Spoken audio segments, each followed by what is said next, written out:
He's a bad beast on that barbecue, on the grill or the smoker. He knows just what to do. He's a bad beast on that barbecue. Hey, what's going on, guys? Hey, welcome back to another episode of Bad Beast Barbecue. Hey, today we're going to be doing some spare ribs in the Kamado Joe, okay? Haven't cooked on this bad boy in a while, but I cleaned it up and she's ready to rock and roll, okay? Today we're doing 2 slabs of St. Louis spare ribs, okay? Normally I would only do 1 slab for myself. However, I lost a bet with a co-worker during the NBA Eastern Conference Finals. He was a hardcore Knicks fan, and I was pulling for the Pacers, even though I'm not really a Pacers fan. And the bet was how many games the Eastern Conference Finals would go. And so it went 1 game longer than I said it was going to go. So I lost the bet, all right? So I owe him a slab of ribs, and so that's what we're doing today, okay? We're going to be doing some bacon-flavored ribs using bacon grease as our binder, and we're going to be seasoning our ribs with John Henry's maple bacon rub, okay? So enough talk. Let's go ahead and go over to my little temporary smoke shack, and we'll get these bad boys prepped up. Okay, so but before we prep our ribs, I mentioned my little temporary smoke shack. So all this is my barbecue gazebo that I've had for quite some time, and instead of being horizontal against the house, we kind of got it vertical because there's a limited amount of space with the new gazebo that we put up here on the patio, okay? So this will suffice kind of as my temporary Bad Beast smoke shack. But what I really want to get here, and hopefully I can get me one by the fall or something along those lines, is one of these right here, and I'll show you a picture of it right here. This is what a lot of people have in their backyard as like an outdoor bar, you know, where people can sit here at the counter and things of that nature. So it's really nice. It's made of wood, and it's got the racks in the back and a place to hold TV and stuff like that. So I like to get one of those and set those up out here and kind of make that the permanent video home during the summer, spring, and fall for Bad Beast Barbecue. It'd be called like the Bad Beast Barbecue Smoke Shack. I could decorate it and hang stuff in the back and really bring a level up on the channel. So, but anyway, enough of that.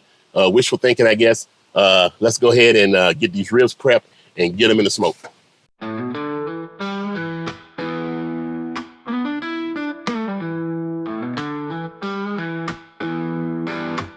Smoke rolls high in the evening air.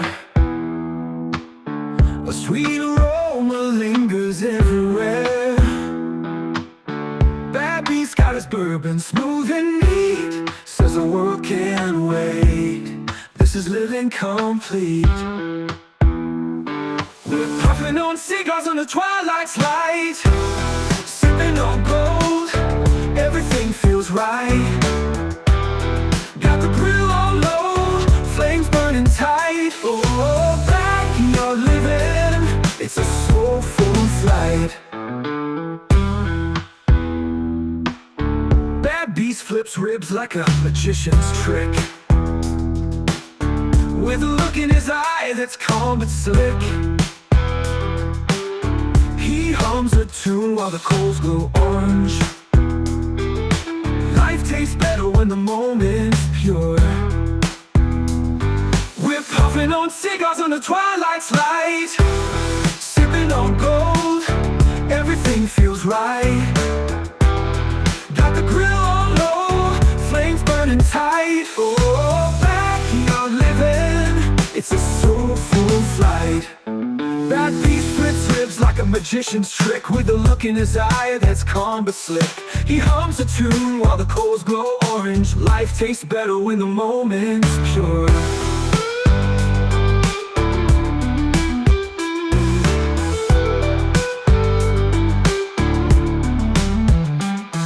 We're puffing on cigars under twilight's light,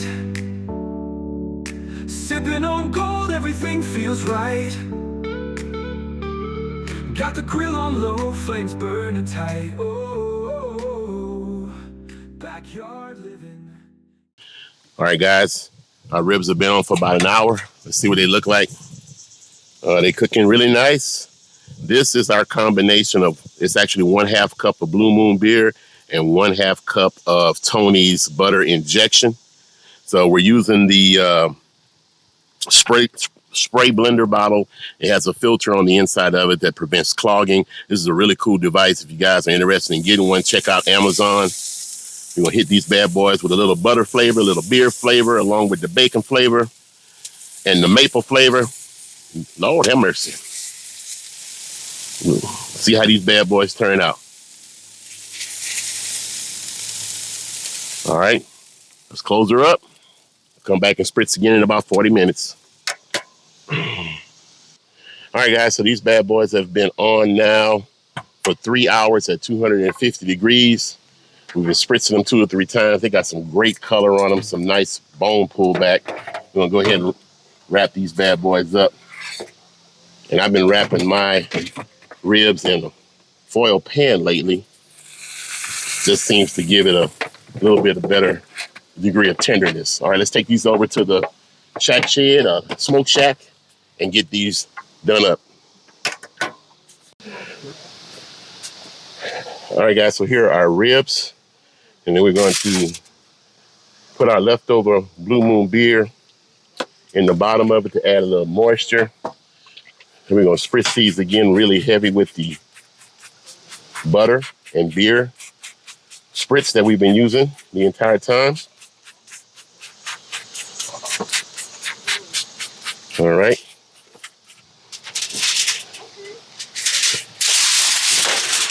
Cover these up.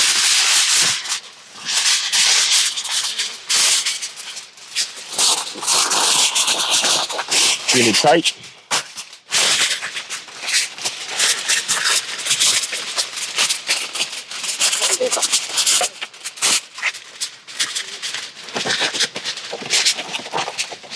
We'll get them back on the grill.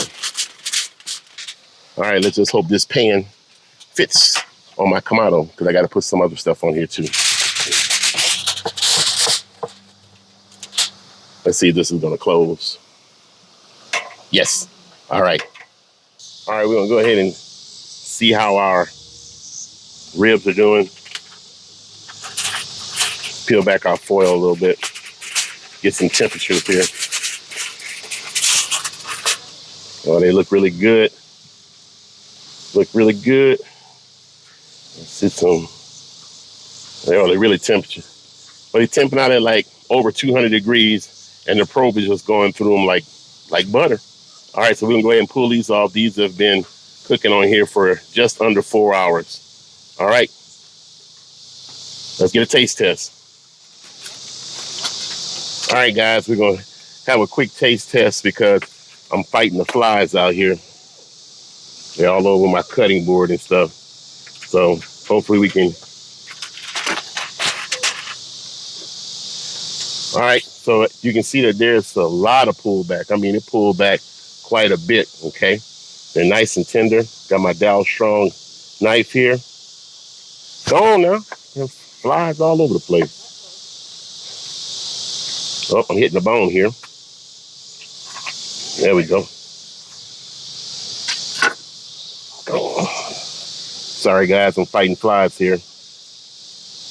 Got some pretty nice smoke ring there. So let's go ahead and have a taste. So, all right, guys, let me see if I can get a taste in before the flies get their taste.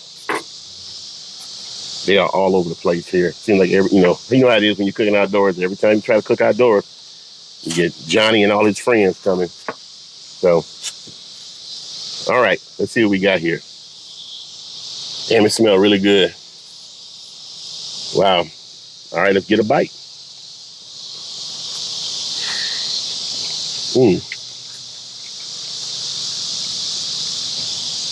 Wow, these are fall off the bone tender, okay?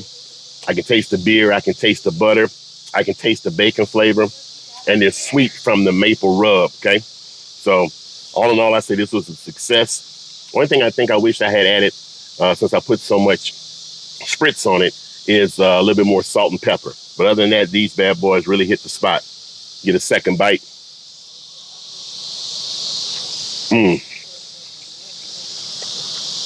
and it come clean from the bone, as the flies are trying to testify. So, all right. Well, that's it. I'll put a link down in the description box of all of the stuff that we used in today's cook. Check out the bacon grease if you haven't tried that yet. Pretty cool. Instead of collecting your own bacon grease, you can just buy it off the shelf. Okay, and that's about it. So I hope my partner loved the set of ribs that we cooked for him. If not, oh well, the bet is paid off. So, so hey, like we always say, where there's smoke, there's fire. If there's fire, then damn it, there just might be a barbecue there, or a bunch of flies and these noisy ass cicadas ruining your YouTube video. Hey, as always, and we'll see you guys around the smoker.